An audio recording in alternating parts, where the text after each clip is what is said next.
Et deuxièmement, que vous pouvez réagir en direct soit dans le chat, soit dans le questions et réponses qui se trouve en fait au bas de l'écran Zoom. Donc en fait, les invités y répondront après leurs 3 interventions, donc c'est-à-dire lors de la 3e demi-heure du séminaire. Donc, quelques mots pour présenter ce webinaire. En fait, il prolonge la parution du dernier numéro de la revue de sciences sociales Regard croisé sur l'économie, donc qui est paru le mois dernier. Ce numéro est intitulé Urgence écologique, l'économie en transition. Il réunit une vingtaine de contributions consacrées aux relations entre économie et écologie dans un contexte d'urgence à agir. Il faut savoir en fait que Regard croisé sur l'économie avait déjà publié en 2009, donc il y a 12 ans désormais, un premier dossier consacré aux enjeux environnementaux. Mais en fait, la prise de conscience de l'urgence environnementale, la prise de conscience des limites planétaires, ainsi que les développements récents des sciences sociales exigeaient d'interroger à nouveau frais donc ce qu'on a appelé la transition écologique de l'économie. Par cette expression, on désignait en fait 2 choses. C'était à la fois la transition des systèmes économiques, des modes de production, de consommation, mais c'est-à-dire des modes de vie aussi. Et deuxièmement, ça désignait le renouvellement des paradigmes de la science économique. Donc en fait, c'est cette double interrogation qui va nourrir le séminaire de ce soir, qui porte plus spécifiquement sur les outils économiques de la transition écologique.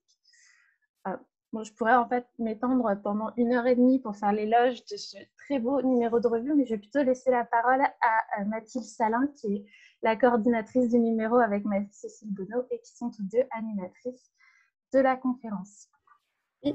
Bonsoir à tous, merci d'être là aussi nombreux.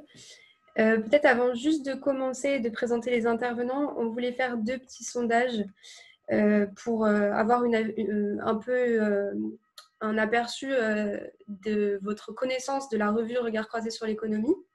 Donc je vais juste lancer le sondage, vous devez normalement le voir apparaître sur votre écran pour qu'on sache un peu quel est votre profil par rapport à la revue.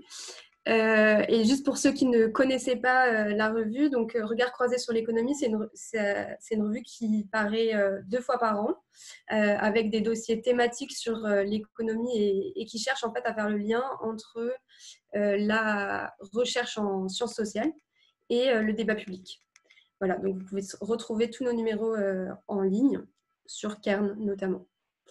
Super, je pense que je vais attendre encore peut-être une petite minute, non, quelques secondes. Hop. Voilà, je peux vous publier les résultats. Donc, il y a majoritairement, on voit 64% des gens qui la découvrent grâce au séminaire, donc c'est super. Enfin, on vous invite à aller la lire en ligne et en particulier le dernier numéro. Voilà, merci beaucoup. Et je vais peut-être... oui, alors un deuxième petit sondage. Là, c'est simplement pour savoir qui vous êtes, notamment, en fait, dans quel domaine vous travaillez, de quel domaine vous venez. Hop, pour que les conférenciers puissent se faire peut-être un avis un peu plus précis sur la constitution de l'audience. Comme on ne vous voit pas, c'est un peu perturbant et on ne pourra pas forcément échanger aussi facilement que si c'était en présentiel. Donc, voilà, c'est super si vous pouvez répondre. Et alors, j'ai l'impression que globalement, quand même, il y a un peu de tout. C'est super. Pas que des économistes. Hop. Voilà, je vais mettre fin au sondage et vous partager les résultats. Donc, principalement des économistes, 23%, 11% d'économistes en économie de l'environnement, et puis mais on a aussi politique publique et des simples curieux ou d'autres disciplines, donc c'est aussi très intéressant. Merci à tous. Alors, donc, je vais maintenant présenter les intervenants. Donc, on va commencer par Thomas Douenne. Merci beaucoup d'avoir accepté notre invitation.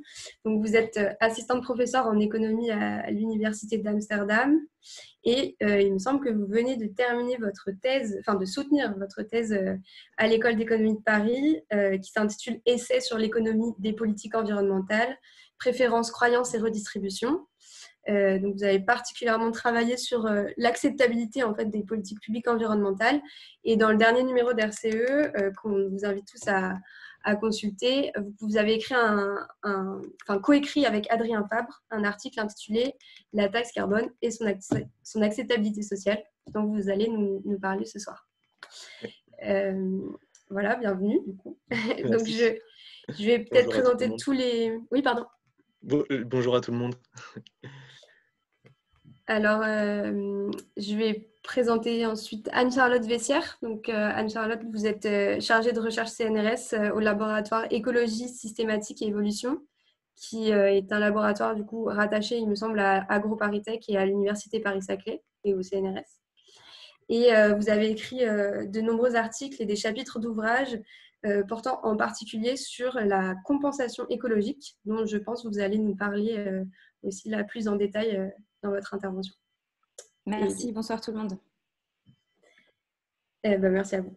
Et enfin, Antonin Potier, vous êtes maître de conférence en économie à l'EHESS, chercheur au CIRED et actuellement, il me semble, au centre Maurice Halbwachs à Berlin.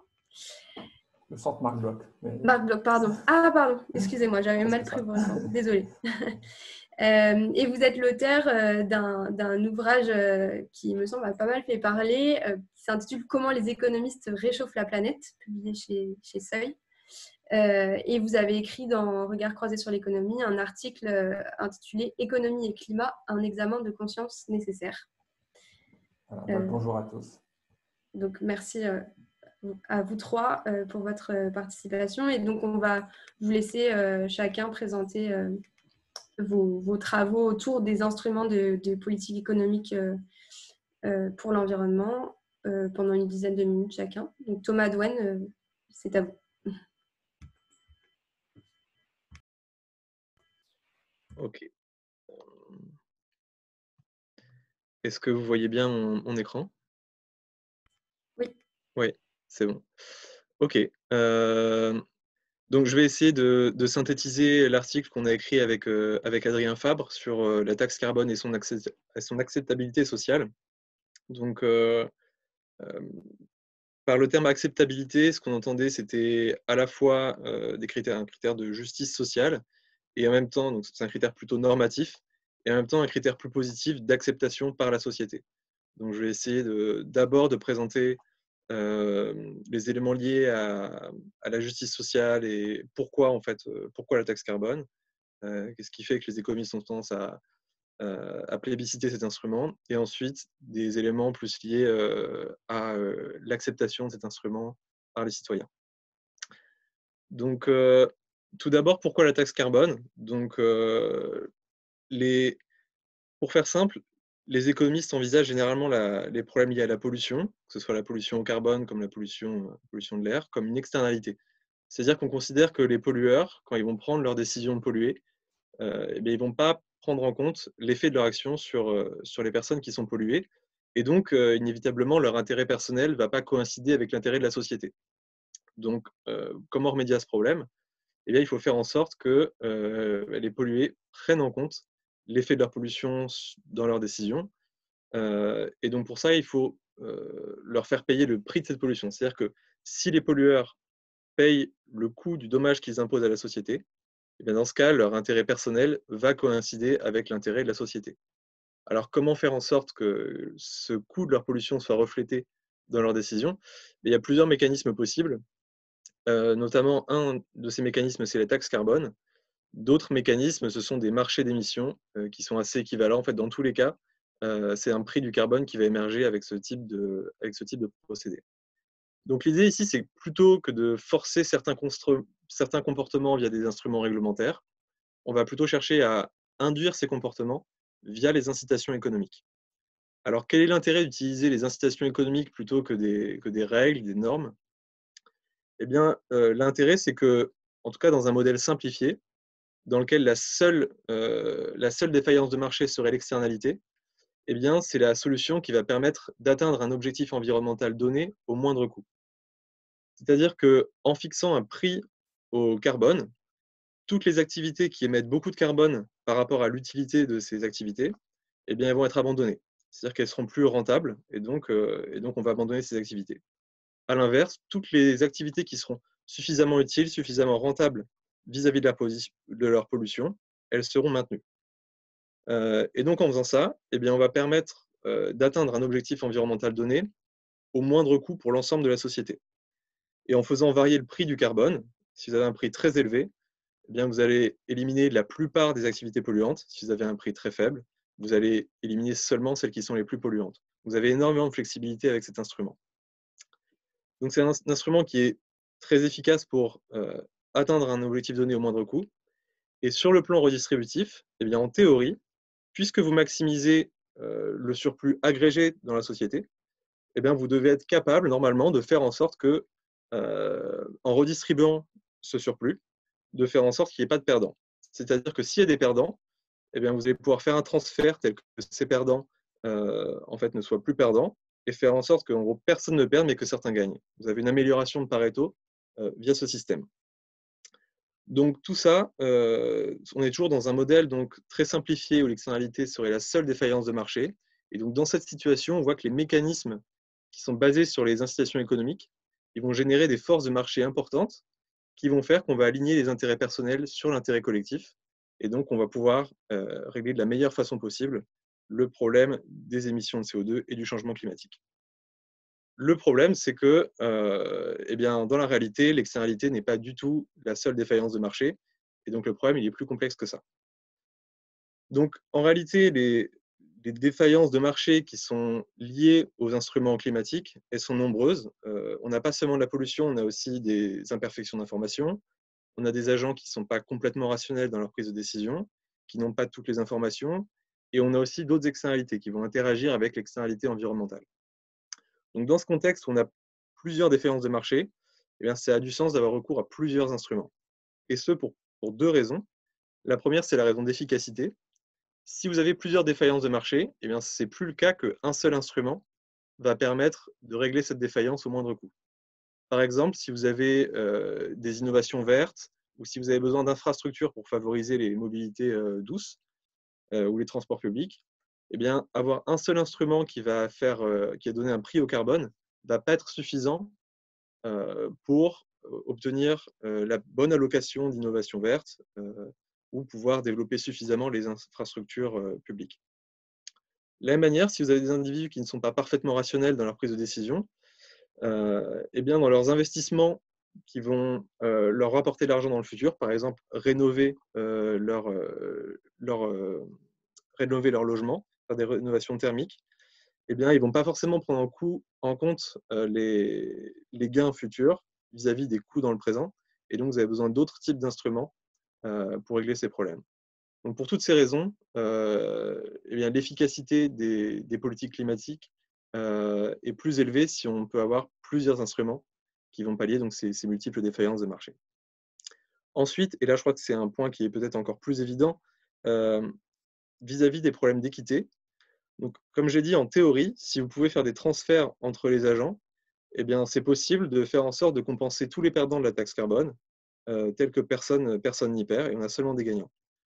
En réalité, on a beaucoup trop d'hétérogénéité dans les gagnants et des perdants, et l'État n'est pas en mesure d'identifier quels sont les gagnants et les perdants de ces politiques. Et donc, quel que soit le type de transfert qui est mis en place, on aura forcément des effets redistributifs qui peuvent être potentiellement importants. Et notamment, comme c'est bien connu, la taxe carbone a tendance à pénaliser les ménages les plus modestes. Et donc, même si l'État devait compenser les ménages les plus modestes, il reste une énorme hétérogénéité au sein des groupes de revenus qu'il est plus difficile de compenser. Donc, dans ce contexte, il peut être intéressant de proposer d'autres instruments qui vont en plus permettre de pallier ces effets redistributifs, et notamment les effets redistributifs qui sont dynamiques, notamment le problème des actifs échoués, c'est-à-dire que vous avez des ménages qui, par exemple, ont investi dans des maisons en campagne à une époque où le carbone n'était pas taxé.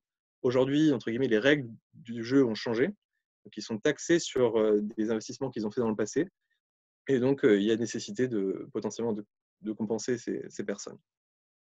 Donc pour résumer, même avec ces multiples défaillances de marché, les mécanismes générés par le prix du carbone sont toujours des mécanismes très puissants. Et il semble qu'en l'absence d'un prix du carbone, c'est très difficile d'aligner les intérêts privés à l'intérêt collectif. Mais tout de même, les limites qui viennent d'être soulevées montrent qu'avoir uniquement une taxe carbone pour régler le problème du changement climatique, ce n'est pas une réponse suffisante, notamment parce que cette taxe carbone interagit avec d'autres défaillances de marché et génère donc des effets pervers, notamment distributifs. Donc, la taxe carbone, maintenant d'un point de vue plus positif et non pas normatif, la taxe carbone, elle a fait l'objet d'un désaccord assez profond entre les économistes et les citoyens. Donc les économistes, typiquement, sont très favorables à la taxe carbone, alors que parmi les citoyens, le soutien varie énormément selon le contexte. Donc en France, on a eu en 2018, à l'automne, des violentes protestations à l'encontre de la taxe carbone qui ont généré le mouvement des Gilets jaunes. À l'époque, les gens protestaient contre une augmentation de la taxe carbone qui se trouvait coïncider avec une réduction du coût du travail, ce qui avait tendance à exacerber les effets régressifs de la politique plutôt que de compenser les plus modestes. Donc la conséquence, c'est que la taxe a été perçue comme une taxe de plus et non comme une mesure environnementale. Donc la question qu'on s'est posée avec Adrien Fabre, c'était dans quelle mesure est-ce que cette taxe carbone elle aurait connu un autre sort si la politique avait été designée un peu différemment et notamment si elle avait été plus juste. Donc on a mené une étude sur un large échantillon de Français représentatifs de la population française pour comprendre quelle serait la position des Français vis-à-vis d'une taxe carbone dont le revenu serait cette fois-ci redistribué à part égale à tous les citoyens. L'idée, c'est que les personnes donc, si on a une taxe carbone dont le revenu est redistribué aux citoyens, eh bien, les personnes qui polluent plus que la moyenne, typiquement, ils vont payer davantage qu'ils vont recevoir, alors que les personnes qui polluent moins que la moyenne vont recevoir davantage qu'ils ne vont payer. Et comme il se trouve que les personnes plus aisées polluent davantage que les personnes plus pauvres en moyenne, eh bien, on a une politique qui deviendrait progressive, puisque les plus pauvres seraient en moyenne gagnants et les plus riches perdants. Donc, on a voulu savoir quelle serait la position des Français vis-à-vis de cette politique. Et il se trouve une grande majorité des Français rejetteraient tout de même cette politique. Donc, on avait 10% d'approbation pour 70% de désapprobation. La différence étant les gens qui ne se prononcent pas. Et la raison pour laquelle les gens sont contre, c'est parce qu'ils ont des perceptions pessimistes vis-à-vis de cette politique, et notamment ils la perçoivent comme régressive, quand bien même elle est progressive. Ils la perçoivent comme inefficace pour réduire la pollution, et ils surestiment l'impact de la politique sur leur pouvoir d'achat personnel. On trouve aussi que leur pessimisme vis-à-vis de la taxe est très ancré, c'est-à-dire que si on leur donne des informations négatives sur la taxe, ils croient ces informations, mais si on leur donne des informations positives, ils ont tendance à rejeter ces informations, à les ignorer. Et ce phénomène est plus fort vis-à-vis des répondants qui sont plus défiants. Donc c'est vraiment la défiance qui explique ce pessimisme vis-à-vis de la taxe carbone. Ce qu'on montre toutefois, c'est que via une analyse économétrique, c'est que s'il était possible de convaincre les personnes des vrais effets de la taxe, et notamment de l'effet de la taxe sur leur pouvoir d'achat, eh bien l'approbation augmenterait significativement et deviendrait en réalité majoritaire. Donc, quel agenda pour les politiques climatiques en France, étant donné ce qui vient d'être dit? Donc, à court terme, on comprend que la mise en place d'une taxe carbone est très compromise. On a probablement une opposition à la réforme initiale du gouvernement qui a induit une défiance plus large vis-à-vis de la taxe carbone. Et donc, même si son design était revu, je pense que ça prendrait un petit peu de temps avant qu'une taxe carbone puisse être acceptée en France. Donc, dans cette situation, quel avenir à court moyen terme? Dans un premier temps, il est essentiel de ne pas se focaliser uniquement sur la taxe carbone et de développer une palette d'autres instruments qui peuvent être efficaces relativement à leur coût pour accélérer la transition énergétique. Un des objectifs de ces instruments, c'est aussi de rendre plus accessibles des alternatives aux technologies décarbonées, de telle sorte que lorsque l'on voudra proposer une taxe carbone, eh bien, les gens ne se sentent pas coincés. Ensuite, à moyen terme, il sera important de réduire la défiance des individus vis-à-vis de la taxe carbone, notamment en renforçant le débat démocratique. Donc, c'était aussi un des objectifs de la Convention citoyenne qui s'est trouvé ne pas proposer la taxe carbone dans leur politique, mais c'est ce genre d'initiative qui peut permettre d'apaiser le débat. Et puis enfin, si on doit reproposer une taxe carbone, eh bien, il faudra repenser son design pour notamment pallier ses effets redistributifs. que ce soit via des transferts ou une réforme plus globale du système fiscal. Et également repenser ces exemptions en essayant, autant que faire se peut, de les limiter, avec par exemple une taxation du carbone associé au transport aérien qui malheureusement n'est pas mise en place et qui pourrait potentiellement augmenter l'acceptabilité de la politique et évidemment son efficacité. Voilà. Je ne sais pas si vous avez des questions. Alors, on a une question là. Vous la voyez normalement. Que pensez-vous du recours systématique aux subventions plébiscité par les acteurs privés dans la transition écologique? Oui, alors, oui, donc forcément, pour les acteurs privés, les subventions, c'est plutôt une bonne chose, puisque c'est simplement... parce que la différence avec une taxe, c'est que c'est l'effet revenu, essentiellement.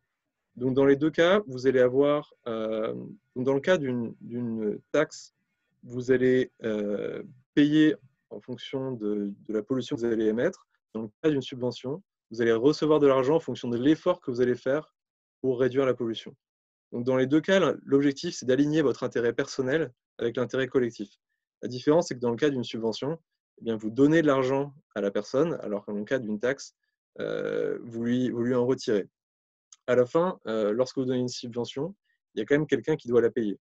Donc, c'est reporter le coût sur les contribuables. Et donc, in fine, ce n'est pas forcément la solution la meilleure, puisqu'il y a toujours quelqu'un qui paye. Donc, un peu l'illusion de la subvention, c'est que en fait, c'est de l'argent qui tombe du ciel pour faire en plus quelque chose qui est positif. En réalité, c'est simplement reporter coup sur d'autres personnes.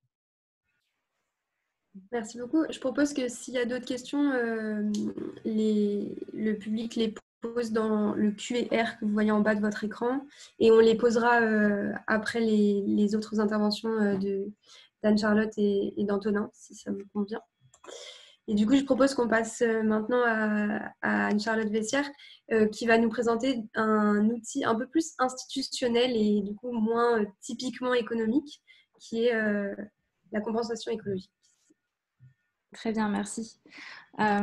Donc effectivement, j'ai pu réaliser quelques travaux sur la compensation écologique ces dernières années. Il faut savoir que mes travaux s'inscrivent plus largement dans le champ de l'économie écologique et j'ai eu l'occasion d'utiliser plusieurs théories de l'économie institutionnelle. Et ce qui m'a vraiment intéressée dans ce sujet de la compensation écologique, c'est la façon dont on organise cette politique publique. Donc, je vais vous proposer d'en parler rapidement et de vous montrer en fait en quoi cet outil n'est en effet pas un outil économique à proprement parler, mais c'est un outil, une politique publique qui a un objectif qui a pour visée en fait de réconcilier en quelque sorte le développement économique et la protection de la biodiversité. Mais on pourra voir qu'aujourd'hui, il se confronte encore à beaucoup de limites. Alors pour ceux qui ne savent pas ce qu'est la compensation écologique, il s'agit en fait de l'obligation qu'ont des aménageurs lorsqu'ils ont un projet d'aménagement qui pourrait être par exemple développer un aéroport, développer une route ou une grande infrastructure, l'obligation de prendre en compte la biodiversité présente sur le territoire. Donc, lorsque un élément de biodiversité est présent, pensons par exemple à une forêt ou alors un marécage, l'obligation réglementaire qu'ont les aménageurs français pour certains types de projets, ceux les plus grands, parce que les tout petits projets ne sont pas confrontés à cette réglementation, ils doivent tout d'abord éviter et réduire le plus possible les impacts portés à cet élément de biodiversité. Et en dernier recours seulement, et lorsque le projet est déclaré avec une utilité publique, on les autorise à proposer des mesures de compensation écologique si l'élément de biodiversité venait à être fortement dégradé ou complètement détruit. Donc en fait, ici, on est vraiment dans un outil d'écologie, c'est-à-dire que quand on arrive au moment où l'aménageur va détruire un milieu naturel, on va lui demander de restaurer un autre milieu similaire à proximité. Donc c'est vraiment ici pas économique dans le sens où on demande une restauration écologique en nature, mais par contre, évidemment, est associé un coût à cette opération. Et donc, on peut discuter de l'effet coût de cette compensation écologique. Donc, premier élément, la compensation, c'est vraiment la dernière étape de cette séquence éviter, réduire, compenser. Et cette compensation écologique ne peut être réalisée qu'en nature et elle ne peut pas être simplement le fait de donner de l'argent à un autre acteur qui ferait une action environnementale plus tard, à un autre moment et à un autre endroit. Alors, il y a plein de règles qui régissent cette compensation écologique. Il faut que ce soit qu'il y ait une équivalence entre ce qui a été détruit et ce qui va être restauré. Il faut que ce soit une compensation écologique qui dure aussi longtemps que la durée des impacts. Il faut aussi que la proximité entre le lieu restauré et le lieu qui est impacté ait un sens écologiquement. Donc, vous ne pouvez pas faire une route, par exemple, en région parisienne et proposer une restauration écologique en région PACA, puisqu'on se dira que ce n'est pas du tout le même ensemble écologique. Donc, vous voyez qu'il y a plein d'aspects vraiment liés à des aspects écologiques qui posent évidemment question et qui posent des problèmes d'application. Et puis ensuite, il y a tout un tas d'enjeux, bien entendu, sociologiques et d'organisation, d'acceptabilité, parce que certains acteurs ne comprennent pas ce principe-là, qu'on puisse accepter des impacts résiduels sur la biodiversité. Et évidemment, des enjeux aussi de redistribution, puisque lorsque vous détruisez, par exemple, une forêt dans laquelle certains acteurs pouvaient avoir un usage récréatif, si cette forêt est transformée en route ou en aménagement et qu'une autre forêt est améliorée ailleurs, si cette forêt est un petit peu plus éloignée ou alors par exemple très jeune au début, ce qui pose aussi des questions d'écologie, mais on n'aura pas du tout la même expérience que dans la forêt initiale qui était déjà un peu ancienne et dans lesquelles les gens pouvaient avoir des habitudes. Donc vous voyez qu'en fait, cet objet même de compensation écologique peut vraiment poser des questions aussi bien écologiques aussi que sociales et d'acceptabilité. Mais alors, cet outil de la compensation écologique, on a un peu eu tendance ces dernières années, en France, mais aussi à l'international, à le voir un peu comme un outil salvateur qui va permettre enfin de réconcilier ce développement, cette croissance économique et la protection de la biodiversité. Parce que finalement, sur le papier, c'est assez simple. On vous dit, si un aménageur détruit, il va compenser un peu plus loin. Donc au final, on cherche à atteindre ce qu'on appelle une non-perte nette de biodiversité. On a des gains d'un côté, des pertes d'autre part, mais au final, on aura quelque chose de neutre à la fin. Donc finalement, ça pourrait être un outil qui va aller dans le sens d'une limitation, voire de stopper en fait l'érosion de la biodiversité dès lors qu'on le met en place pour tout nouvel aménagement. Donc, alors en fait, vous voyez bien que ce n'est pas directement un outil économique, mais on pourra rediscuter si vous avez des questions sur ça plus tard, sur la façon de l'organiser, où en fait, on peut avoir des outils qui vont ressembler à des formes un peu marchandes par certains aspects. Et donc, c'est à cet égard-là qu'on va pouvoir faire une comparaison avec des principes et des outils économiques.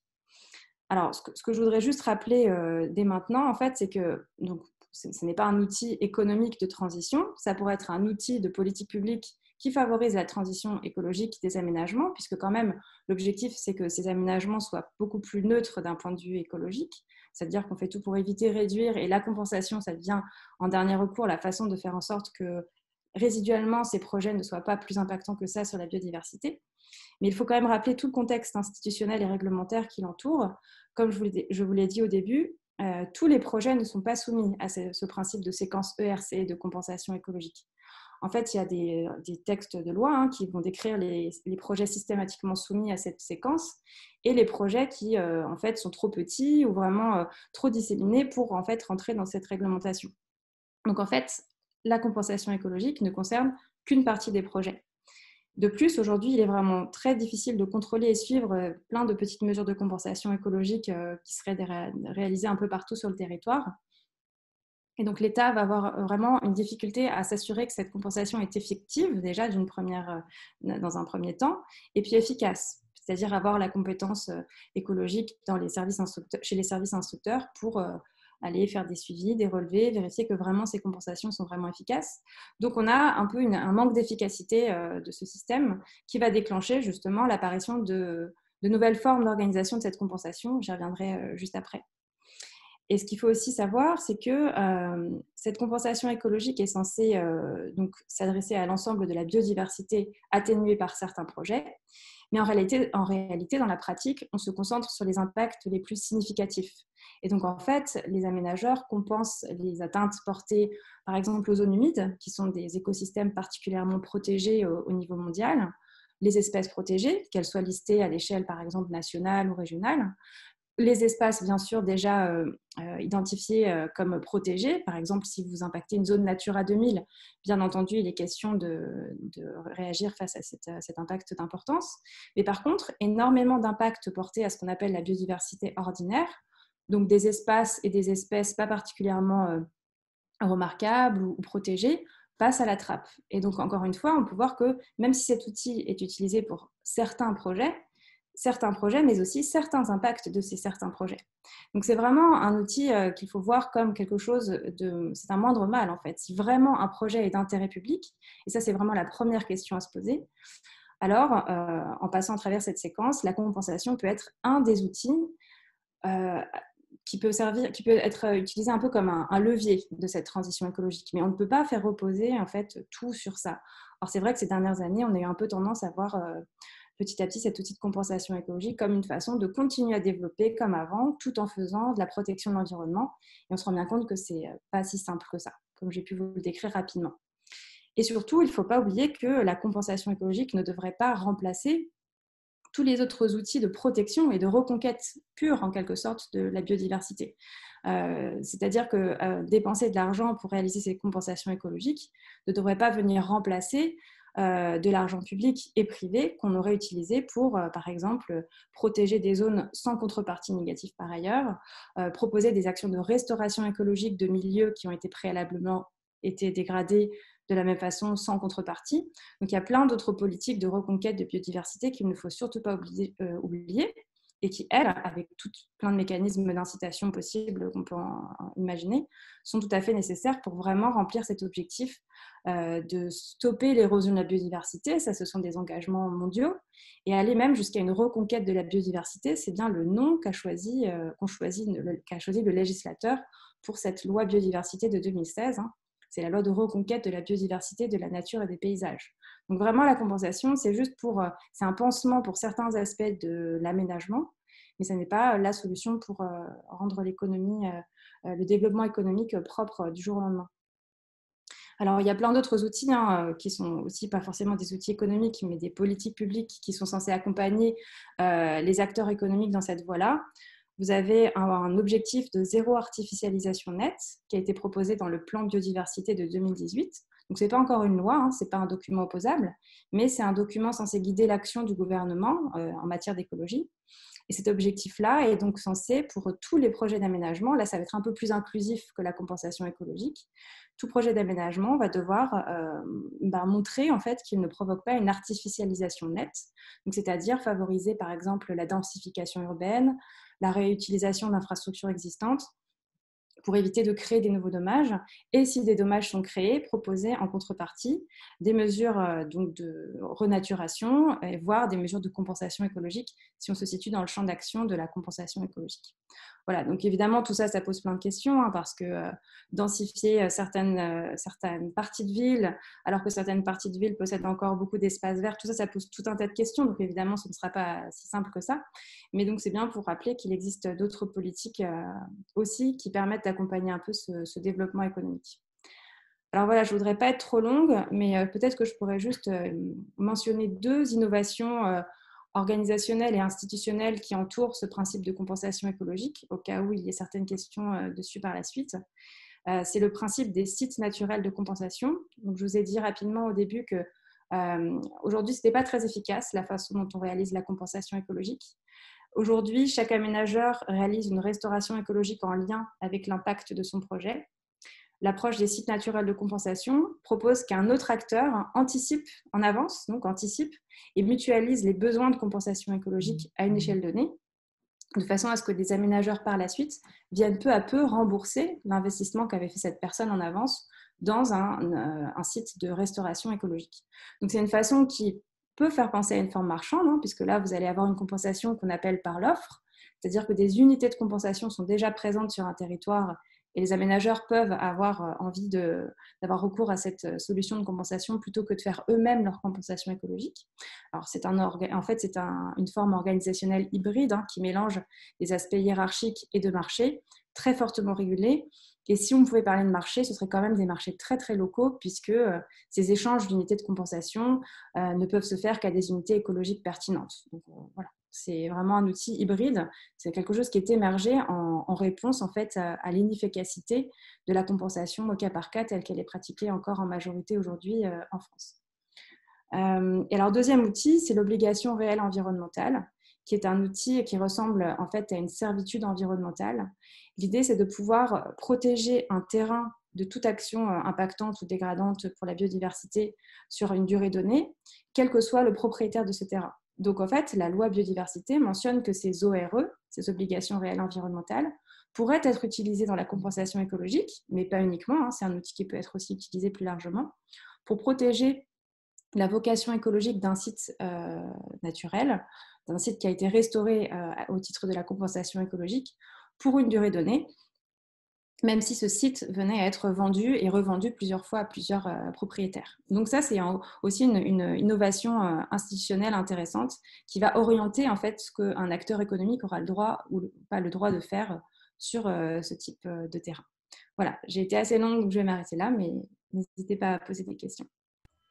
Merci beaucoup, c'était très intéressant et du coup, ça montre bien qu'en fait, on peut avoir des outils vraiment très différents de la taxe carbone à des outils beaucoup plus institutionnels en termes de droit de propriété, etc. Et de ce point de vue-là, Antonin Potier, il me semble que vous allez nous parler de la focalisation du discours économique sur certains types d'outils. Oui, merci de me donner la parole. Merci de m'avoir invité à cette table ronde pour le numéro de RCE. Donc, j'avais lu à l'époque le numéro de 2009 et je suis très ravi de participer à ce nouveau numéro. Je voudrais remercier aussi tous les gens qui sont ici pour nous écouter et puis essayer de comprendre un petit peu ce qui se passe. On essaye de donner quelques idées. Alors moi, une de mes grands centres de recherche, c'est ce qui a été dit dans l'introduction, hein, c'est les deux temps de cette transition écologique de l'économie, c'est-à-dire ce qui concerne la pensée économique. Donc, pas seulement la manière dont on va changer les modes de production, de consommation, etc., mais aussi la manière dont, il me semble, la discipline économique doit changer pour intégrer beaucoup plus qu'elle ne le fait actuellement ces aspects-là. Et donc, à ce titre, je voudrais, là, ce soir, parler justement des instruments économiques et essayer de remettre un petit peu en perspective les choses. Alors, peut-être pour les gens qui ne sont pas économistes, ça leur parlera moins, mais je vais essayer de dire un petit peu quel est l'état de la réflexion actuellement, ou les cadres de pensée qu'on a, et de montrer comment ces cadres de pensée sont, à mon avis, doivent être transformés et en tout cas remis en perspective et en contexte. Donc voilà, je vais vous faire essentiellement deux arguments. Le premier argument va consister à étudier le triptyque normes, prix, quota. Et le deuxième va justement s'intéresser à la focalisation sur la question de l'incitation par les prix, qui a été présentée par exemple par Thomas Doel, ce qui me permettra comme ça de ne pas avoir à présenter ça. Donc merci beaucoup. Alors, le triptyque normes, quota, prix, en fait, quand vous ouvrez un manuel d'environnement, c'est vraiment la manière qu'on a de décrire les outils de politique publique consacrés à l'environnement. Vous avez une sorte de figure obligée qui est la manière de présenter les instruments. Donc, cette discussion, normes, prix, quota. Prix, ça veut dire instruments de taxe. Quota, c'est comme les quotas d'émissions de CO2. Et vous avez une figure dérivée de ça qui est une sorte de régulation par les prix par rapport à régulation par les quantités. Donc, régulation par les prix, vous fixez les prix, mais vous avez des quantités variables. Régulation par les quantités, vous avez fixé les quantités, mais vous avez le prix de cette quantité échangée qui, elle, devient variable. Et donc, vous avez plein d'articles comme ça qui s'intéressent à cette distinction. Pour moi, c'est pas cette distinction, hein, donc qui est vraiment, vous trouvez vraiment dans tous les manuels, et le numéro de RCE, malheureusement, ne fait pas exception à ça, puisqu'il en parlait en 2009, il en parle encore aujourd'hui, mais bon, voilà, c'est l'état, c'est un petit peu l'état pas forcément de la réflexion, parce qu'on va voir qu'il y a beaucoup plus de réflexion que ça, mais enfin, c'est nos catégories de pensée qui nous viennent quand on envisage la chose, c'est ce qu'on nous a appris. Et en fait, on ne peut pas vraiment, à mon avis, comprendre ce qui se passe rien qu'avec ces catégories. Donc, je voudrais faire deux sous-arguments dans ce premier argument.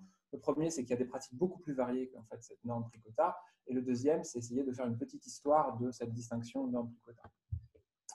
Alors, on a des pratiques très variées parce qu'en fait, cette opposition qu'on pourrait dire entre instruments administratifs et instruments économiques, les prix et les quotas, en fait, elle ne permet pas du tout de rendre compte de toute la palette des instruments qui existent, si ce n'est qu'on va tout mettre dans normes. Dès que ce n'est pas un instrument économique, on va dire « Ah, c'est une norme », et donc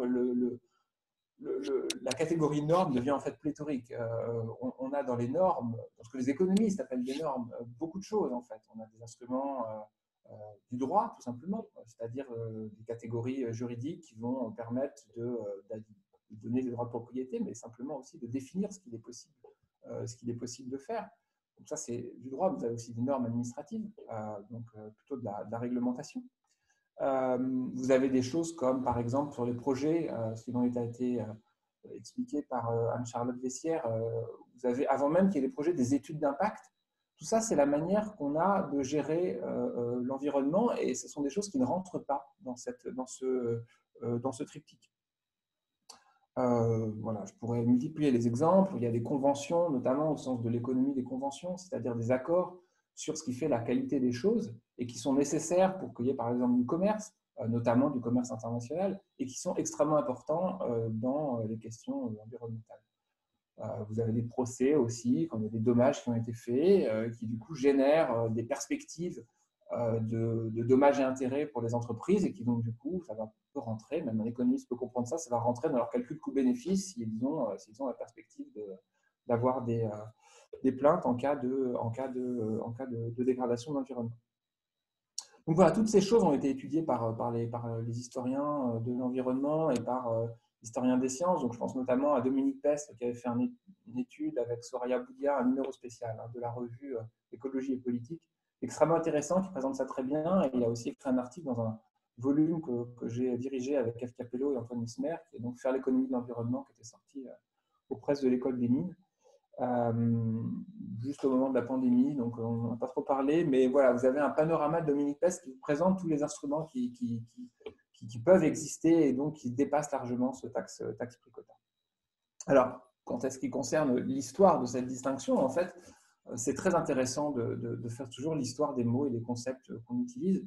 Et en fait, ça vient vraiment de ce qui s'est passé dans les années 70, dans lequel il y a eu les premières régulations environnementales, et dans lequel il y a eu des réactions à ces premières régulations environnementales, et dont on a construit en fait cette régulation comme étant quelque chose d'administratif, d'inefficace, opposé à des instruments économiques qui n'existaient pas encore, qui eux seraient efficaces, pareil, donc des vertus d'efficacité, de facilité, de légèreté, etc. Et donc là, il y a tout un travail qui a été fait pour mettre au jour, si vous voulez, comment, par les mots qu'on utilise pour qualifier la réglementation, on a construit cette idée, cette opposition, on a construit cette idée d'une réglementation lourde et inefficace par rapport à des instruments économiques qui, eux, seraient efficaces. Et donc, dans les années 80, avec le mouvement un peu du néolibéralisme, on a repris ça, et donc c'est là où c'était la grande période des instruments économiques, même si en pratique, ils restent finalement très peu utilisés. Donc c'est vraiment, ils ont une importance rhétorique discursive qui n'est pas du tout à la mesure de leur importance pratique. Et ça génère des effets assez bizarre, notamment justement sur la question de la compensation. Il y a tout un vocabulaire marchand qui a été utilisé justement parce que des instruments économiques avaient le vent en poupe, qu'il fallait présenter les choses de manière économique, qui du coup génère ensuite des quiproquos. Et donc, je pense qu'Anne-Charlotte Vessière a aussi montré ça avec Carole Levrel sur justement le fait que les mécanismes qui étaient utilisés n'étaient pas forcément marchands, et donc les qualifier d'instruments économiques ou faire ça, c'était aussi des opérations de requalification des instruments pour en fait les promouvoir, et ça ne décrivait pas forcément ce qu'ils étaient. Donc il y a en fait un usage rhétorique de ces catégories qu'il ne faut pas du tout prendre en œuvre, et qui ne permet pas forcément de décrire précisément quelle est la nature de ces instruments. Donc voilà pour la catégorie norme, triptyque, quota. Alors après, pourquoi se focaliser sur la question de la taxe carbone? J'avais essayé d'expliquer ça un peu dans mon livre, donc, Comment les économistes réchauffent la planète, cette restriction, cette focalisation sur en fait un certain type d'instruments. Et voilà, plus j'y pense, plus pour moi ça m'apparaît comme une contrepartie des œillères que se sont mises les économistes au cours du temps. Pourquoi parce que en fait, si vous réduisez l'action d'un individu à une réaction au prix, comme en fait ce qu'on nous apprend à faire avec des fonctions d'utilité, dans lesquelles on a un individu qui maximise les quantités achetées avec des prix qui sont donnés, etc., la seule manière qu'il a de changer, c'est effectivement si vous changez les prix. exactement ce que vous avez fait. Donc, vous allez dire que c'est des instruments qui vont modifier les prix relatifs qui sont importants. Et ça, ça c'est une réduction. Pour moi, c'est le fait que vous avez réduit votre modèle d'action à ça. C'est juste voilà, la contrepartie, l'effet miroir. Alors, si par exemple, on prend un exemple très simple, qui est, voilà, on a des usagers, des gens qui utilisent leur voiture, on veut les faire passer au vélo. Donc, vous voyez, tout bête, quoi. On va dire, il faut renchérir le prix de la voiture par rapport au vélo, ou faire baisser le prix du vélo par rapport à la voiture. C'est ça qui fait ça. Et donc, on va se poser en termes de prix relatif du coût, du kilomètre, du vélo par rapport à la voiture, éventuellement avec des effets induits, la fatigue, etc., qu'on peut faire avec des marchés proxy pour évaluer tout ça. Bon, voilà.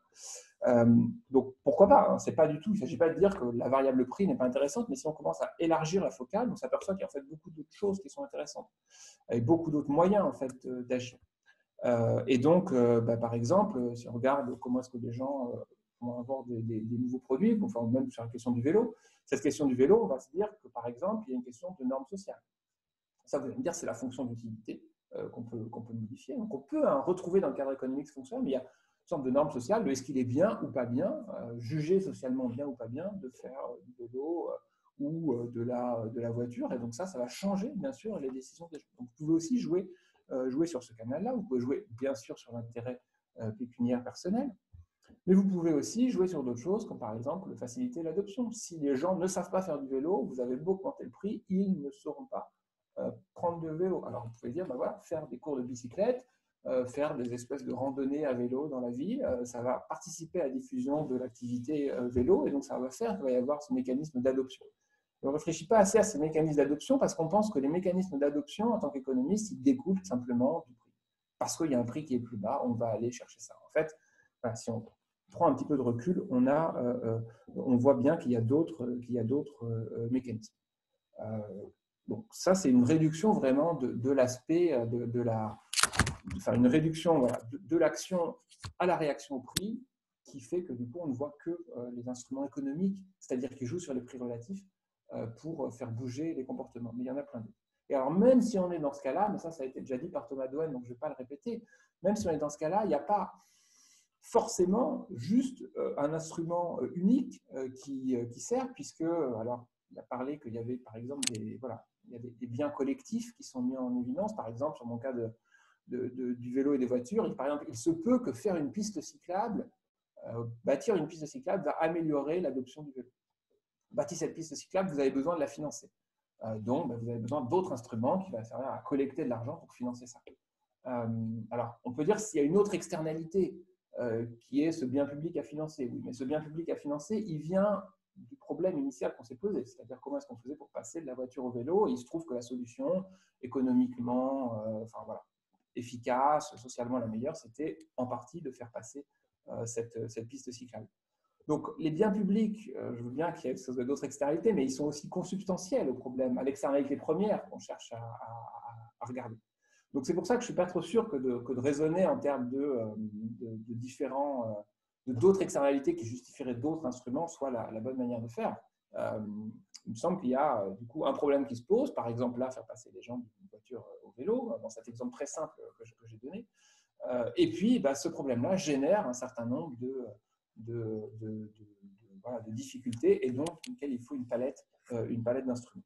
Et donc voilà, je pense qu'il est extrêmement important, pour conclure, hein, c'est très bref, désolé, très, très rapide, mais pour conclure, je pense qu'il est vraiment important de chercher à penser en fait en dehors des canons qu'on nous a enseignés et en dehors vraiment des rails, parce qu'aujourd'hui, on a vraiment besoin d'avoir pensé beaucoup plus, on va dire, réfléchi et beaucoup plus approfondi sur ces questions-là, parce qu'il y a un véritable enjeu collectif. Ce n'est pas juste une question de pure connaissance, c'est un véritable enjeu collectif de réussir à faire cette transition. Et j'espère que la discipline économique, en se renouvelant et en sortant un peu des cadres qui sont là depuis 50 ans, arrivera à participer à cette transition. Merci beaucoup pour votre intervention. Merci à vous trois. Je pense qu'on va pouvoir passer à la seconde partie de ce webinaire, donc avec les questions. On avait quelques questions avec Mathilde et en attendant, tous les participants, n'hésitez pas à les poser dans le Q et R et on prendra les questions à la suite. Donc, avec Mathilde, notre première question, ça a porté sur le fait que l'approche classique des dérèglements environnementaux en économie consiste à considérer qu'on produit des externalités négatives et qu'on doit donc internaliser en faisant payer aux pollueurs le juste coût de la pollution. Ce que Thomas Douane a présenté au début de sa présentation et qui est très clair. Et donc, selon vous, est-ce que donner un prix aux externalités, c'est suffisant pour limiter les effets négatifs de l'économie de l'environnement? Et surtout, est-ce que c'est toujours possible? On pensait par exemple au cas de l'effondrement de la biodiversité. Et donc, c'est une question qui s'adressait tout particulièrement à Anne-Charlotte Vessière. Alors, vous l'aurez compris dans ma présentation, dans le principe de la compensation écologique, en fait, on se rapproche peut-être de ce principe pollueur-payeur, mais en fait, il faudrait plutôt parler d'un principe destructeur et réparateur de biodiversité. Puisque là, en fait, il ne s'agit pas de donner un prix à la biodiversité que vous détruisez lors d'un aménagement, mais vraiment de mesurer écologiquement en quoi cela consiste et ensuite de mettre en place une mesure de restauration écologique qui ensuite, effectivement, aura, elle, un coût. Mais donc, on ne monétarise pas en fait la biodiversité à ce stade-là. On ne fait qu'ensuite calculer combien ça coûtera de faire cette restauration écologique. Donc, en fait, on n'est pas complètement dans cette démarche qui est beaucoup plus classiquement définie en économie de l'environnement. Alors après, il est possible quand même que ce coût de la biodiversité soit une incitation à éviter de faire de la compensation si cela commence à coûter très cher. Et c'est un argument que certains acteurs avancent souvent en disant il suffit que la compensation soit très chère pour que finalement les gens fassent plutôt de l'évitement et de la réduction. Mais selon d'autres personnes, et j'en fais partie, pour certains projets, la compensation écologique et le respect des mesures environnementales restent une faible part de toute façon du budget des projets. Et en fait, la rentabilité plus générale de certains aménagements, qu'ils soient touristiques, récréatifs ou autres, en fait, vont largement dépasser les quelques centaines de milliers d'euros que vous allez dépenser pour des mesures environnementales. Donc, ce n'est pas un argument suffisant. C'est vrai que ça pourrait inciter à plutôt faire de l'évitement et de la réduction, mais ça ne suffit pas. Et de toute façon, le cadre réglementaire ne fonctionne pas comme ça. C'est au service de l'État de vérifier que le projet est bien d'utilité publique et c'est à l'État de vérifier que l'évitement et la réduction ont bien été suffisamment respectés avant d'en arriver à la compensation. Voilà, donc dans le cadre de la biodiversité, vraiment la monétarisation de la biodiversité ne me semble pas encore aujourd'hui une solution la plus efficace. Et ce qu'on peut voir, c'est que dans la décision publique, lorsque certaines personnes ont recours aux analyses coûts-bénéfices, en fait, il n'est pas recommandé actuellement par le gouvernement d'utiliser des évaluations économiques de la biodiversité remarquables. Donc, en fait, tout ce qui est le principe même des objets à prendre en compte dans la compensation écologique ne devrait pas faire l'objet d'une évaluation économique parce qu'on ne sait pas aujourd'hui suffisamment bien le faire. En fait, on sait bien que ce sont des valeurs qui peuvent être très hétérogènes selon les acteurs. Et donc, on va avoir du mal à avoir des valeurs tutélaires comme ça d'éléments très remarquables de la biodiversité. Alors, il émerge d'autres approches pour quand même prendre en compte la biodiversité dans le cadre d'approches multicritères ou alors avec aussi des approches délibératives. Il y a plein d'autres options, au-delà de mettre un prix sur la biodiversité, qui peuvent aider à prendre en compte cette biodiversité. Et puis sinon, ce qu'on peut dire plus globalement, c'est que le coût, par contre, lié au dommage, à la prévention ou à la gestion des impacts sur la biodiversité peut être une information importante pour optimiser ou améliorer la dépense publique, par exemple.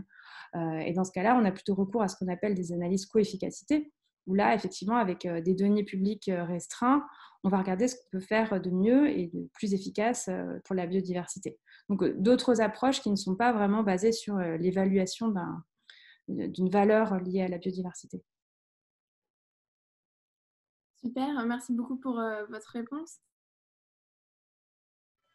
Et peut-être que Thomas Douane et Antonin Potier, si vous avez des choses à ajouter, notamment on se posait la question de la capacité qu'on a à monétariser les dommages. Parce qu'en fait, c'est quelque chose qu'il faut faire si on veut fixer le niveau de la taxe, et notamment aussi dans le cas de la taxe carbone. Est-ce que c'est quelque chose qu'on sait faire? Oui, alors il y a traditionnellement deux approches. En fait, en économie de l'environnement, on essaie généralement de faire deux choses distinctes. La première, c'est d'évaluer quelles sont les cibles environnementales à atteindre. Et la deuxième, c'est de savoir comment les atteindre. Donc, cette détermination des cibles, ça correspond à cette idée de trouver quel est l'effort qu'on doit faire pour protéger l'environnement, et donc quel est le prix implicite de telle ressource environnementale. C'est effectivement quelque chose de très difficile. Dans le cas du changement climatique, c'est quelque chose de quasiment impossible.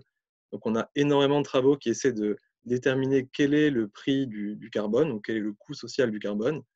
Mais on sait très bien en lisant la littérature que tous les prix qui sont proposés sont des bornes inférieures, tout simplement parce que faire la somme de tous les dommages associés au changement climatique, c'est quelque chose d'impossible parce qu'il y en a trop, parce qu'ils sont très loin dans le futur, parce qu'il y a aussi des questions éthiques qui se posent sur, par exemple, comment est-ce que vous valorisez les dommages qui arrivent loin dans le futur par rapport aux coûts qui sont dans le présent. Donc, c'est quelque chose qui est très compliqué. Donc, cette approche de faire la somme des dommages pour déterminer le coût social des dommages environnementaux, c'est quelque chose qui pose vraiment problème. Une approche alternative, toujours dans le cas du changement climatique, c'est de se baser non pas sur l'avis des économistes, mais plutôt sur l'avis des climatologistes, par exemple, et de fixer un seuil arbitraire. Par exemple, fixer un objectif de limiter le réchauffement de la planète à 2 degrés, et ensuite de regarder quelles sont les politiques à mettre en place pour satisfaire ce seuil. Donc voilà, c'est quelque chose de très différent de savoir quel est le seuil optimal d'après tous les dégâts générés par le changement climatique, que de dire, bon voilà, on pense qu'on a ce seuil qu'il ne faut pas dépasser, maintenant on va regarder comment faire pour ne pas dépasser ce seuil. J'irai tout à fait dans le même sens que ce qu'a dit Thomas Douenne. Je suis tout à fait d'accord avec ça. L'analyse coût-bénéfice nous permet aussi effectivement de déterminer les cibles. Et je pense que c'est quelque chose qui est extrêmement difficile de faire dans le cas du changement climatique, comme d'ailleurs dans d'autres cas, puisque les problèmes en fait, qui se posent dans ce cas-là, dans le cas du changement climatique, se posent d'une manière ou d'une autre aussi dans les autres problèmes environnementaux. Donc la question, c'est de définir des cibles. Mettons, voilà, on veut garder tant d'hectares de telle chose, on veut garder tant d'espèces, etc. Bon, voilà. Et donc à partir de ce moment-là, on a mettons, un objectif de politique environnementale. Et à partir de ce moment-là, on revient au problème d'avant, c'est-à-dire que c'est quoi les instruments? Et là, les instruments, il n'y a aucune raison que ce soit que le prix. Donc voilà, donc moi, c'est ce que j'ai dit avant, donc le prix peut en faire partie. Il ne s'agit pas du tout de dire que taxer les choses, etc., c'est pas du tout quelque chose qui est mal, etc. Non, ça peut être utile, je ne veux pas du tout nier ça. Mais il y a plein d'autres manières de faire. Et donc, parfois, ça sera mettre un prix qui permettra de réduire l'externalité, c'est-à-dire d'atteindre la cible, mais parfois non. Et d'ailleurs, dans les politiques de biodiversité, on voit que ce qui a beaucoup joué, c'est des aspects de zonage, par exemple, de création de parcs, donc qui posent aussi des problèmes. Enfin, on pourrait en discuter, mais je veux dire, voilà, c'est par exemple, c'est un instrument qui semble assez faire consensus, en tout cas, voilà, sur l'efficacité. On parle de réserve en pleine nature, ça ne veut absolument pas du tout d'intervention humaine. Et donc, tous ces outils-là permettent de conserver, d'atteindre nos objectifs qu'on a, de conservation d'un milieu naturel fonctionnel, vivant, et qui ne sont pas du tout des choses qui passent par les prix. Donc, je pense vraiment qu'il faut essayer de ne pas raisonner toujours à ce terme il y a une externalité, il y a un prix. Je pense qu'effectivement, ce qu'a dit Thomas Douenne est tout à fait juste. On fixe une cible et ensuite on regarde quels sont les instruments qui sont faits. On fixe une cible, pas forcément avec des méthodes économiques. Super, merci beaucoup à vous trois pour vos réponses. Ensuite, on avait une question qui portait plus sur l'acceptabilité, parce que, a priori, c'est un paramètre qui est particulièrement important à prendre en compte lors de la conception d'un instrument économique pour préserver l'environnement. Et est-ce qu'il est possible de juger à l'avance de l'acceptabilité d'une mesure? Est-ce qu'il existe des instruments qui historiquement seraient mieux acceptés que d'autres? Ou alors, est-ce qu'il y a des variations qu'on peut observer entre pays? On peut penser par exemple qu'en France, donc avec les Gilets jaunes, le gouvernement avait mal évalué l'acceptabilité sociale de la taxe carbone, alors que peut-être que dans d'autres pays, c'est pas tout à fait la même histoire. Donc, c'est peut-être une question plus pour Thomas Douenne pour commencer en tout cas. Oui, je peux essayer d'apporter quelques éléments de réponse. Donc, sur l'acceptabilité de la taxe carbone en particulier, c'est vrai qu'en France, je pense que le gouvernement n'avait pas vraiment pris la mesure des implications de la réforme qu'il proposait, et notamment du fait qu'elle coïncidait avec d'autres réformes très impopulaires. Donc, au même moment, on avait la réforme de l'ISF, une réforme qui favorisait les personnes à très haut patrimoine. Donc, le fait que la taxe carbone pénalise les personnes à plus faible revenu est devenu un véritable problème. C'est un problème de justice sociale qui s'est donc révélé être aussi un problème ensuite d'acceptabilité de la politique. Donc, est-ce qu'il y a des instruments qui ont tendance à être mieux acceptés que d'autres? Est-ce que la taxe carbone est acceptée mieux dans certains contextes? En fait, ça dépend énormément du contexte, effectivement. Donc, on a vu en Suède, par exemple, lorsqu'ils ont voulu développer très tôt la taxe carbone, ils ne l'ont pas fait comme une mesure supplémentaire, comme une nouvelle taxe. Ils l'ont fait dans le cadre d'une refonte plus globale du système fiscal. Et là, ça a été beaucoup mieux accepté que lorsque cette mesure vient juste s'apposer à d'autres mesures qui sont complètement orthogonales. Donc, oui, selon le contexte, on a des niveaux d'approbation qui peuvent être très, très différents. Et je ne sais plus quels étaient les autres éléments de la question. Mais, Non, oui, c'était ça, la comparaison avec divers pays. Et notamment, quand vous parlez du contexte, il y avait aussi le fait que c'était aussi un moment où les prix de l'essence étaient déjà en oui. augmentation pour des raisons extérieures Oui. à la taxe. Et ça a peut-être joué aussi sur ce phénomène. C'est quelque chose qui a très fortement joué parce que l'augmentation du prix de la taxe carbone, à la pompe, ça se traduisait par des augmentations qui étaient finalement très peu sensibles. C'était quelques centimes d'euros par litre de carburant.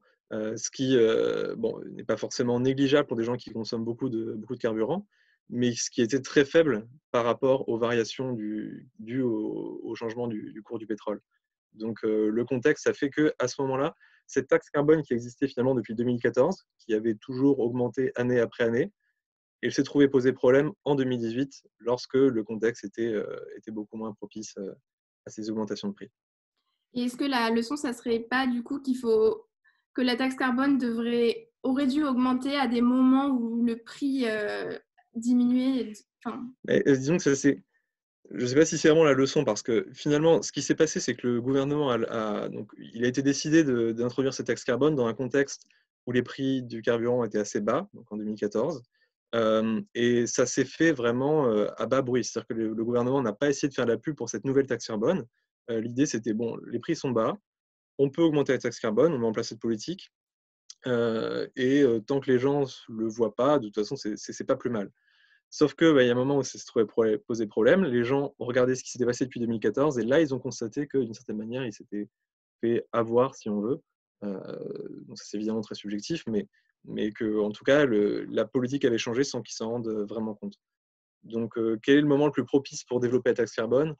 Je pense que finalement, c'est toujours important qu'il y ait un débat citoyen avant. Ce n'est pas quelque chose qui doit être fait de manière cachée lorsque les citoyens ne s'en rendent pas compte. Donc, dans les moments où les prix sont faibles, ce n'est pas forcément le meilleur moment. Voilà. Ce qui est important, c'est qu'il y ait un débat citoyen avant, je pense. Super, merci beaucoup. Je ne sais pas si Anne-Charlotte Vessière ou Antonin Potier, vous voulez intervenir sur cette question aussi? Moi, je veux bien, mais si Anne-Charlotte veut prendre la parole. Alors, sur cette histoire de taxe carbone et de gilets jaunes, déjà, je crois qu'il faut vraiment faire très attention justement au discours et à la rhétorique qu'on emploie. Parce que, par exemple, le fait que la taxe carbone ait été jugée, enfin, dans l'enquête que vous avez fait avec Adrien Fabre, on mesure, je ne sais plus, c'est en mars ou en avril, après le mouvement des gilets jaunes, il y a un très fort rejet de la taxe carbone. Et donc, on peut dire que la taxe carbone n'est pas acceptable. Mais ça, c'est aussi le résultat d'une construction qu'il y a eu sur le fait que la mobilisation des gilets jaunes, qui est, quand on relit les documents ou qu'on regarde les vidéos de l'époque, c'est une mobilisation contre la hausse du prix des carburants. Et il y a quelque chose qui rend vraiment les gens extrêmement furieux, c'est le fait que le diesel devienne plus cher que l'essence.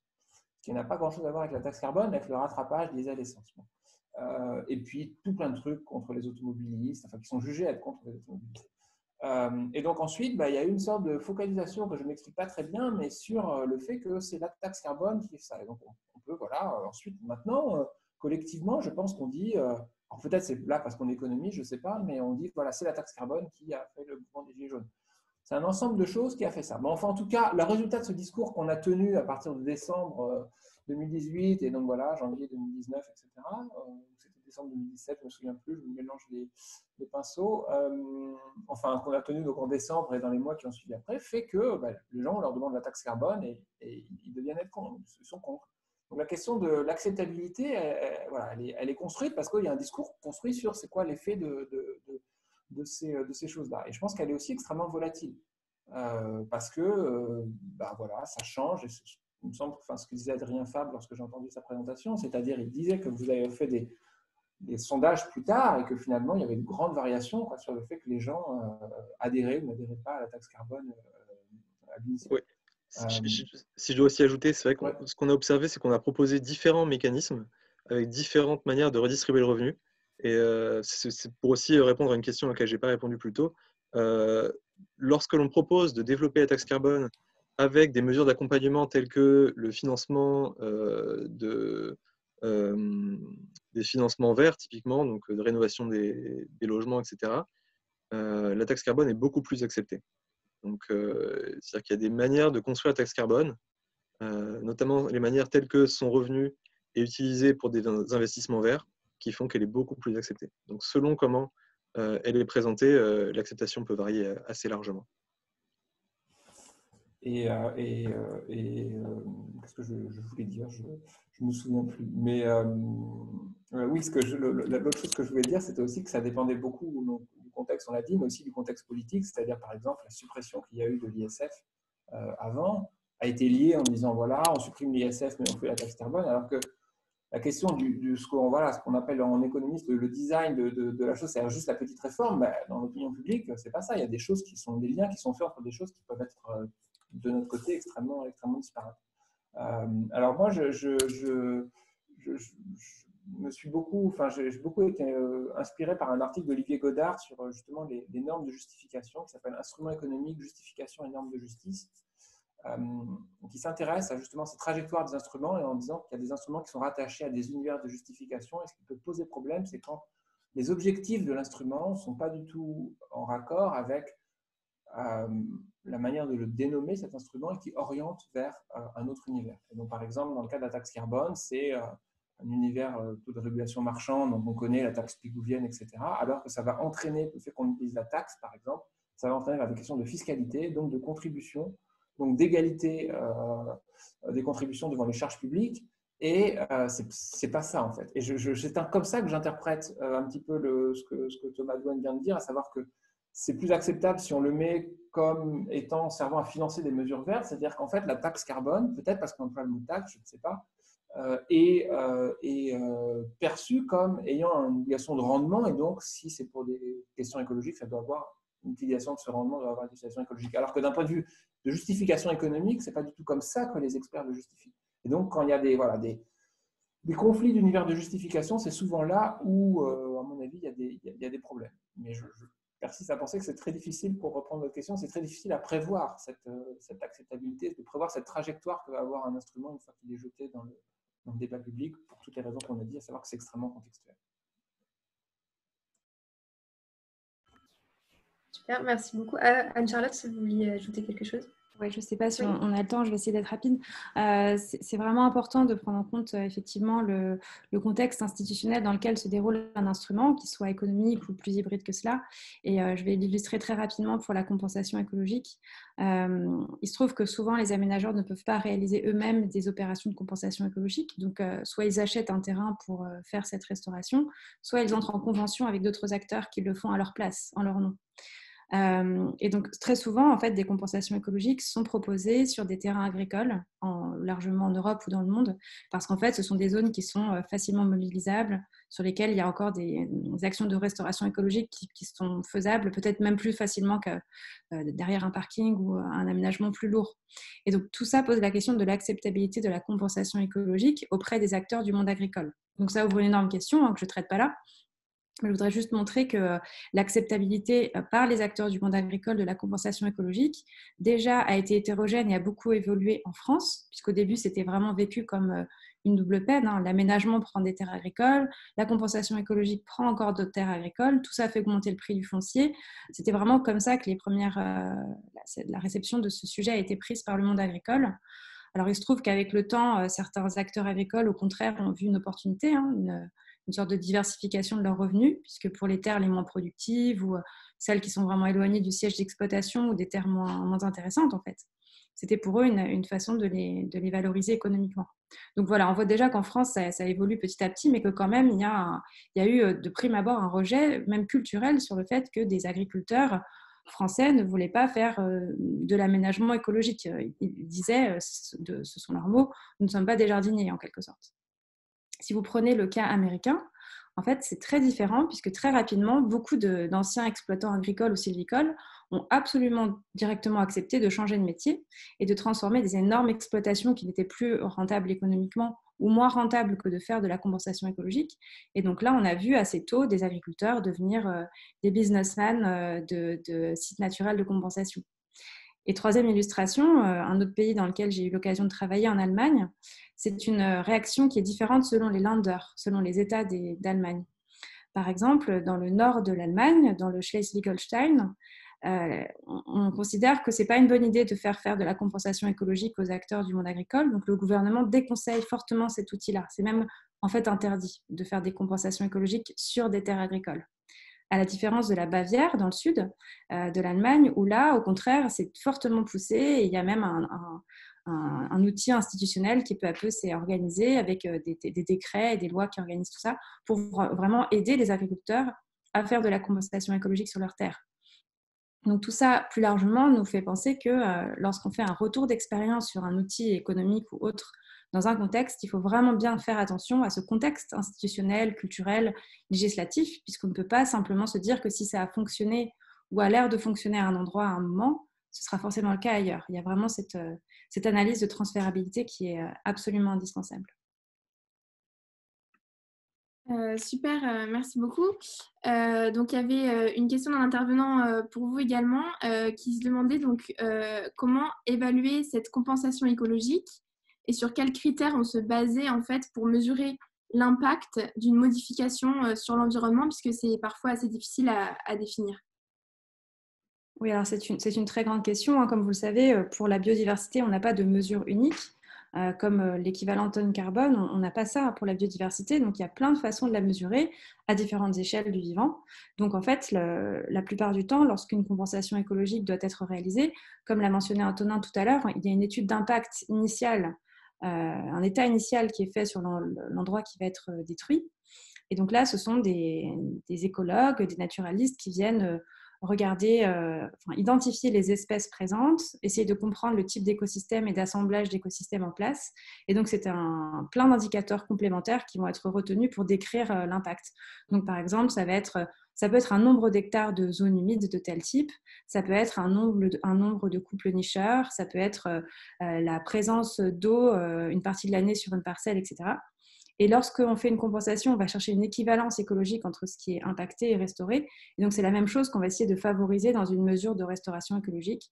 On va dire que l'objectif de cette mesure, ça va être de retrouver un certain nombre de couples nicheurs, un certain nombre d'hectares ou une qualité de zones humides fonctionnelles dans un même bassin versant, par exemple. Donc, en fait, c'est vraiment une série d'indicateurs biophysiques complémentaires qui permettent de décrire l'impact et de prévoir absolument de façon incertaine et incomplète, bien entendu, les résultats de la restauration écologique. Merci. Il y a aussi une autre question dans le QR à Antonin Potier qui demande, sur les sujets évoqués, ne faut-il pas faire appel à d'autres disciplines comme la sociologie ou la psychologie sociale? L'économie a-t-elle quelque chose à dire sur les enjeux d'adoption notamment? Et j'imagine que Thomas Douane aura peut-être quelque chose à répondre également. Moi, je crois que oui, qu'il faut bien sûr que l'économie, on dit sourd aux autres sciences sociales, enfin, fonctionne avec les autres sciences sociales. Et je pense que c'était c'est ce que j'ai compris, qui était un des intérêts de Regard Croisé sur l'économie. C'est pas seulement de faire appel à des économistes pour parler d'économie, mais aussi de faire appel à des sociologues, bien sûr. Mais je pense qu'il faut remonter très loin aussi. Et donc, on peut parfois avoir des analyses historiques qui sont extrêmement intéressantes. Et donc, oui, bien sûr, l'économie. Enfin, je ne suis pas sûr que ça ait grand sens de faire de l'économie au sens strict. Voilà, les sciences sociales, ça a un sens et il faut essayer de mettre tout ça en musique. C'est pas facile, mais je pense vraiment qu'on va avoir beaucoup plus de collaboration, ce qui renvoie, je veux dire, entre disciplines, et la difficulté d'avoir ces collaborations renvoie à des questions organisationnelles l'université, du paysage académique, voilà, qui sont assez profondes, difficiles à résoudre parce que c'est pas que un individu, c'est voilà, les incitations auxquelles ils sont soumises, qui viennent des institutions, etc. Les classements des revues, voilà, si vous êtes économiste, dans la section 37 au CNRS, par exemple, que vous publiez avec bon, voilà, quelqu'un d'autre qui n'est pas dans une revue d'économie, bah, c'est comme si votre travail ne comptait pas. Donc, voilà, on fait la liste de publications, on attribue des numéros en fonction de la qualité de la revue, et voilà. Et donc, bon, donc, ce genre de choses bah, fait que bah, y a des freins clairement à la collaboration, alors que oui, bien sûr, il faudrait faire des sciences sociales, de la transition écologique, et pas seulement de l'économie. Ça, il me semble que c'est ce que montrent toutes les études, et enfin toutes les études. Je pense qu'en creuse un sujet, on s'aperçoit qu'il y a à chaque fois des limites à avoir une approche seulement économique, mais je pense aussi qu'on a des limites à avoir des approches seulement sociologiques ou seulement historiques. Hein. C'est pas propre à l'économie. Mais donc, il faut vraiment conjuguer voilà, la palette des sciences sociales pour arriver à produire effectivement un discours cohérent, articulé sur ces sujets-là. Merci. Peut-être Thomas Deven, si vous vouliez aussi intervenir sur ce point. Oui, moi, je pense que j'ai assez peu à ajouter. Je suis d'accord avec ce qui a été dit. C'est vrai que l'économie est parfois vue comme un champ un peu invasif, dans le sens où on a tendance à s'approprier pas mal d'éléments d'autres champs, comme notamment la psychologie ou la psychologie sociale également. Donc oui, je pense que pour un certain nombre de sujets, les économistes aiment bien aussi faire appel aux outils des autres champs. Et c'est notamment le cas pour l'économie de l'environnement. Il y a pas mal de revues qui sont un peu interdisciplinaires et qui valorisent donc ces travaux qui sont parfois plus descriptifs, qui font appel à d'autres outils que ceux qui sont utilisés traditionnellement, avec toutefois toujours cette nuance, comme a dit Antonin Potier, ce ne sont pas forcément les revues qui sont les plus valorisées par les départements qui vont ensuite noter les chercheurs et déterminer leur carrière. Donc, c'est vrai que les incitations sont parfois un peu faibles pour les chercheurs de publier ces travaux un peu plus interdisciplinaires, mais ça ne veut pas dire que les gens ne le font pas. Super, merci. Et on avait peut-être une dernière question pour un peu clôturer ce webinaire. C'était, est-ce qu'on peut voir un peu une tendance historique au niveau des instruments qui ont été utilisés, parce qu'on avait l'impression que les normes, elles ont été progressivement remplacées par des instruments qu'on qualifierait de plus économiques, tels que les taxes et les quotas. Et puis aussi par le fait de donner de l'information pour que les marchés s'autorégulent. Et donc, est-ce qu'il y aurait un fossé entre la théorie économique plutôt mainstream qui prône beaucoup les instruments économiques qui sont jugés théoriquement efficaces et la pratique qui, elle, remet en cause ces instruments lorsqu'on veut faire entrer en jeu des normes de justice, des contraintes politiques, qui va privilégier des outils plus institutionnels peut-être. Donc, je ne sais pas qui veut peut-être... Oui, Antonin, peut-être... Je veux bien commencer, mais c'est un petit peu ce que j'ai essayé de dire. Moi, je ne crois pas qu'il y ait en fait une tendance historique profonde à ça. Je pense qu'il y a une tendance rhétorique profonde à mettre l'accent sur les instruments économiques, qui d'ailleurs peut-être va arriver à son terme avec, voilà, on peut penser que l'ère néolibérale, s'achevant plus ou moins, peut-être finalement cet accent mis sur l'instrument économique passera, la mode passera. C'est possible. Voilà. Quand on regarde vraiment sur la longue durée, et ça c'est les travaux que je disais, de Dominique Pes, de Soraya Bouga, quand on regarde sur la longue durée ce qui s'est passé, donc voilà, sur 50-60 ans, il y a quand même une constance qui est quand même l'outil administratif qui est très présent. Donc je ne crois pas qu'on puisse dire que ça disparaît. Il y a toujours beaucoup de choses sur voilà, les marchés, etc. Mais ça a du mal à prendre. Les marchés d'émissions, par exemple, il y a eu tout un discours moi, que j'ai étudié voilà, dans les années 90 avec le protocole de Kyoto, et après dans les années 2000 jusqu'à Copenhague, vraiment on voyait que ça allait quelque chose qui allait être l'alpha et l'oméga de la politique climatique, c'est le marché à l'échelle internationale. Aujourd'hui, les marchés ont du mal à fonctionner. On n'arrive pas encore à se mettre d'accord sur la règle de fonctionnement sur la COP. Et l'accord de Paris n'est pas du tout ça aussi au centre que ça pouvait être dans le protocole de Kyoto. Donc, je ne suis pas du tout sûr qu'il y ait, enfin, je suis plutôt sûr du contraire. C'est-à-dire, je suis sûr que quand on regarde historiquement, il n'y a absolument pas une tendance à la multiplication des instruments de marché. En revanche, je pense qu'on peut effectivement repérer des moments historiquement dans lesquels on va plutôt mettre l'accent au niveau du discours sur tel ou tel type d'instrument. Et ce qui va faire qu'on va reformater des instruments anciens comme instruments de marché. Ça, par exemple, c'était marqué pour les paiements aux services écosystémiques, dans lequel certains crient à la néolibéralisation parce que ça fait que ces paiements se répandent. Et en fait, quand on regarde dans le détail, parfois c'est juste qu'on va requalifier des politiques de subvention traditionnelles dans l'agriculture, voilà, en politique de paiement pour services écosystémiques.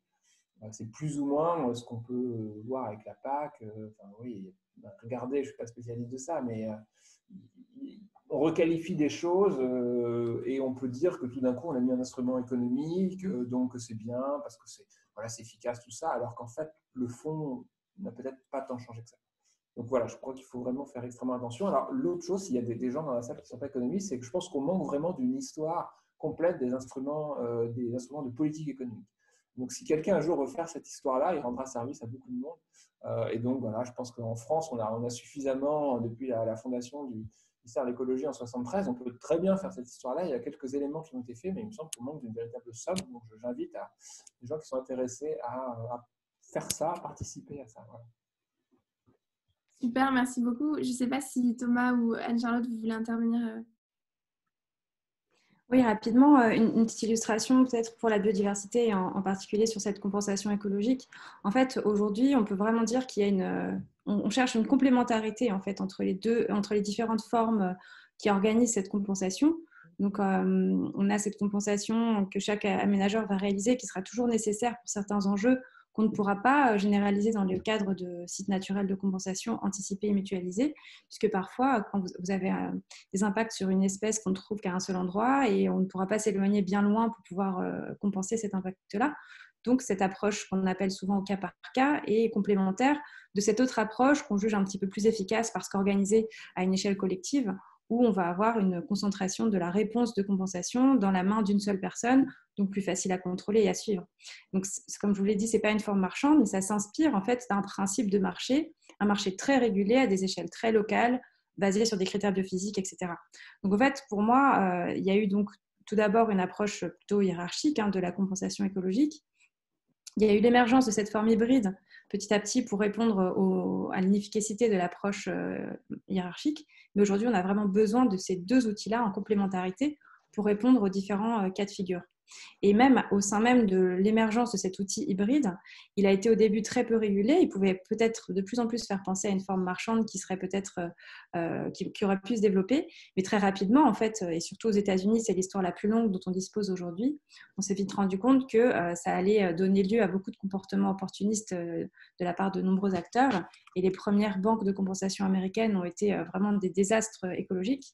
Et donc petit à petit, on s'est bien rendu compte qu'il a fallu complexifier cet outil pour taire un petit peu cet effet de marché fou et de marché libre qui ne correspond pas du tout aux enjeux de biodiversité.